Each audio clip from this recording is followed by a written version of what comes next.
What up guys, we have this, the Roku 4 small media streaming box.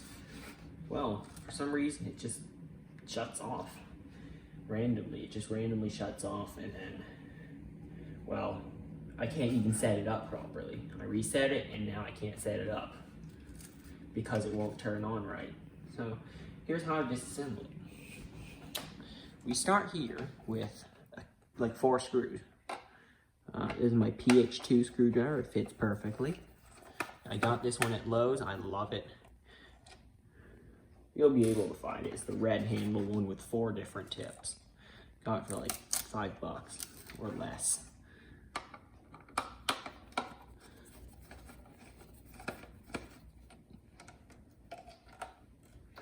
Probably the best, or one of the best screwdrivers to ever be built. Highest value, you know?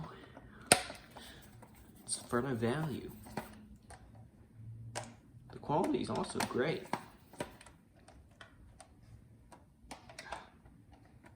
That one seems like it doesn't want to come out.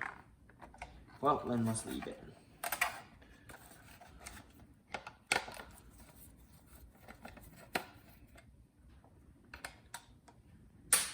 Ooh.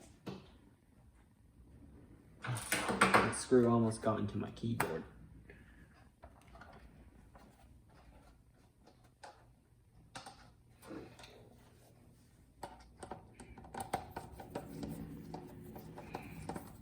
Trying to get this one. Ah, there we go. Popped out. Now the next step is turn your screwdriver into a flathead. Like so. And now I'll put it on the table whilst I do this and set myself a challenge not to crack the table because it's glass. Great. Now this should pop off. Hey, that's nice. There's everything. Although I really suspect that there should have been a heat sink here or something. There probably was. Here, heat sink, and then a mounting point for a fan. Yeah, I was pretty sure there was one here.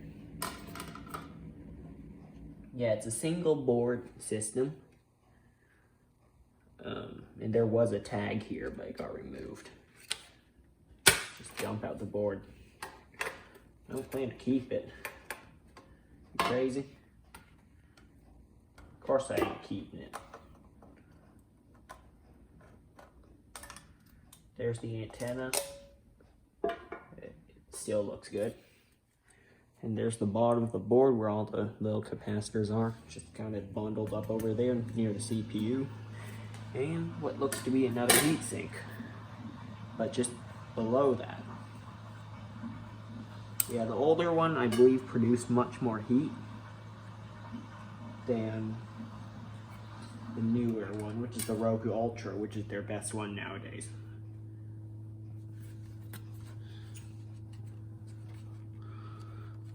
So, looks like you need to drill those rivets out. So that's what we're gonna do. We're gonna drill out those rivets. I was thinking I just put this here and it should run fine. What do you think? All right, well, get the drill out.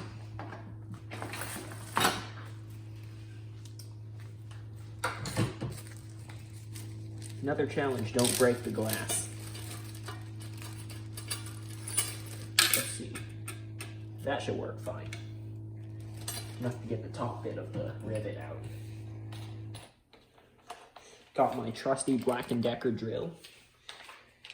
Of course it's cordless. The corded one sounds like a jet engine.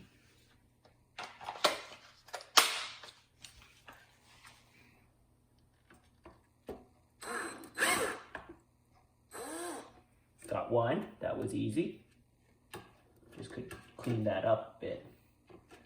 Quite messy. Getting that one out. Got another one.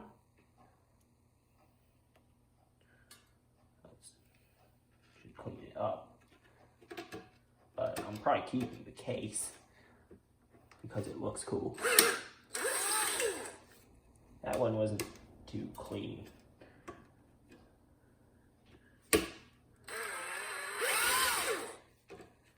That one just wasn't very clean.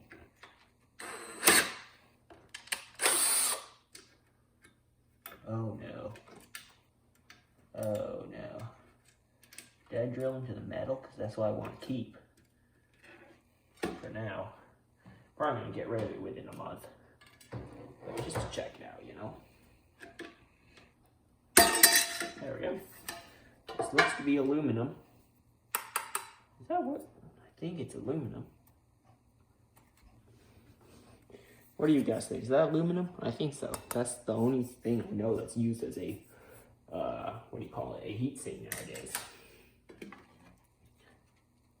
I'm keeping this antenna in case I have to test a Wi-Fi card from a laptop or something. Because this actually had okay Wi-Fi performance. Okay. Good. Well, if you want to see a serial number, there you go. I'm going to actually get it to focus so you can see that. There you go. It's all yours, YouTube. Do whatever you want with it. It's a serial number. You can do a lot of things with it. Whether it be good things or bad things. It's yours now. You can do whatever you want. I might do something with it. I don't know. So it's like first come, first serve. Whoever gets the idea to do something with it. So next step, just kind of put it back together. I don't know. If you want to end the video here, you can. Subscribe now to end the video. But I'm just kind of putting it back together to make it look kind of fake.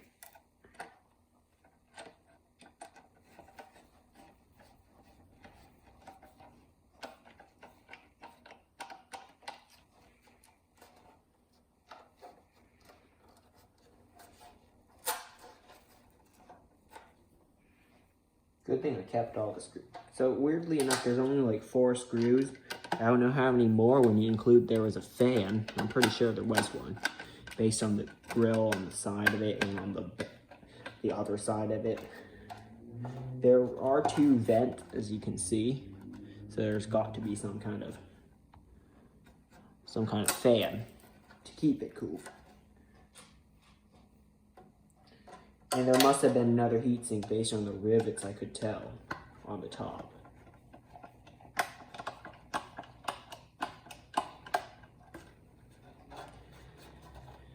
Last one, and this would look like a proper replica.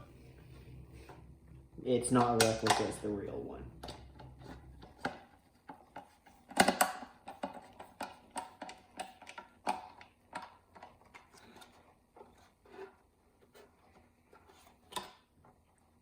Okay, we're good.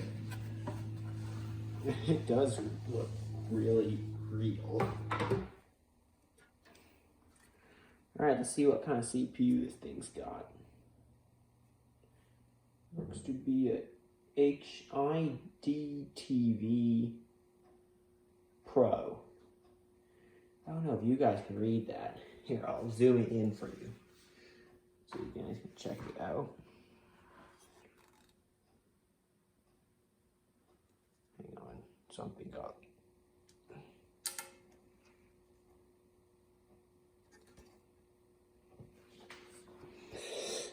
Sorry for the wait.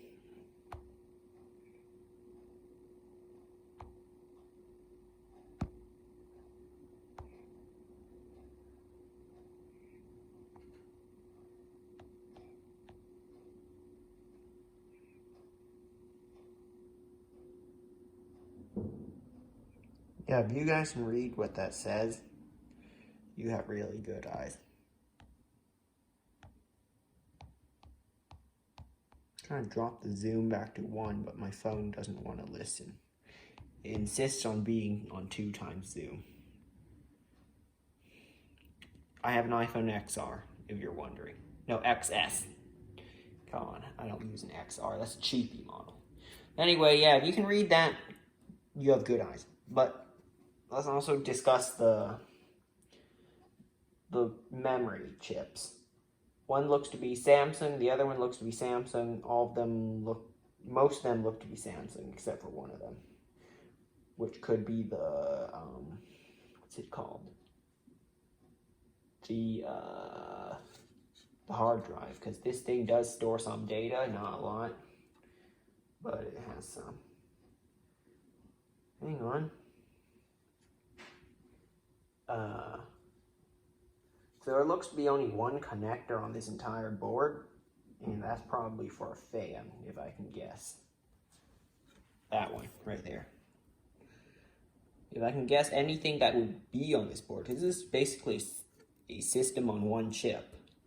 That's this whole thing. I'm actually keeping in case I find a... Hang on, what's that noise? Ooh.